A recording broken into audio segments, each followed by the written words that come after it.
And yes, now before we move to immigration again, let's talk about something that affects almost every Indian living abroad: your money. If you are an NRI sending money back home, paying an Indian home loan, or keeping your savings in US dollars, Canadian dollars, British pounds, or UAE dirham, this one story, this is not something you can ignore.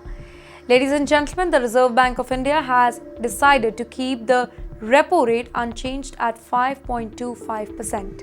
While many major central banks across the world, they are either cutting rates or preparing for fresh policy changes. And yes, at the very same time, the Indian Rupee is trading about 95 to 96 against the US dollar, hovering near its weakest level.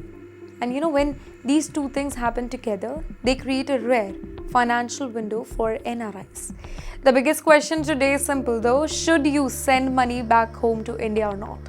Should you lock your money into an NRE fixed deposit, or should you wait? Let me help you with that. The answer depends on understanding what economists call the interest rate and currency gap. Well, for years, many NRIs kept their money sitting in overseas saving account that earned almost nothing. But today, with Indian banks offering attractive NRE fixed deposit rate, while the rupee remains weak, every dollar, every pound, every dirham that is converted into Indian rupees gives you much more value than it did a couple of years ago. That means the same amount of foreign currency now converts into significantly higher Indian rupee. But there is one important catch here: converting your money simply because the exchange rate looks attractive, not enough. If that money stays idle in a normal saving account, inflation slowly eats away its value. Financial experts say that real advantage comes only when the money is invested in productive and tax-efficient instrument. Well, one of the biggest beneficiaries of the current situation is the NRE fixed deposit.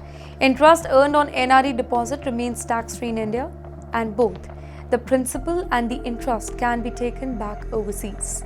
Today, several Indian banks are offering return between 6.5 and 7.3%, making them much more attractive than many low-yield Western saving products.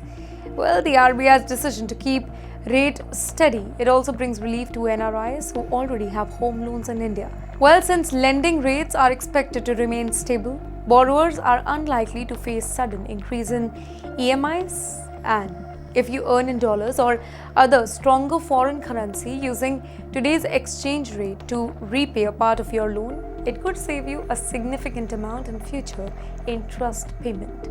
But yes, there is another side to that NRI overlook here: tax compliance. If you live in countries like the US, Canada, or the UK, income earned from certain Indian accounts and investment, it may still have to be reported to local tax authorities. Thousands of Indians make costly mistake by assuming that because taxes were deducted in India, there are no further reporting obligation overseas. Well, that assumption can become very expensive if foreign reporting requirements are ignored. Financial planners therefore recommend 3 very simple routes. First, compare the return that you are earning on your overseas cash with the returns available through NRE or FCNR deposit.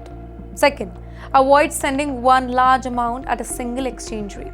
Instead, spread your remittances over time to reduce currency risk.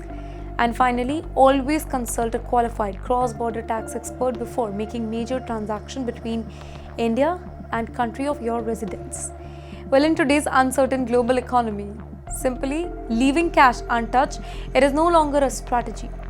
Well, smart currency planning, disciplined investing, and proper tax compliance, it can make a meaningful difference to your long-term financial health. And yes, while NRIs are planning the finances, another major change is quietly reshaping overseas career, this time in Canada. So let's look at our next one.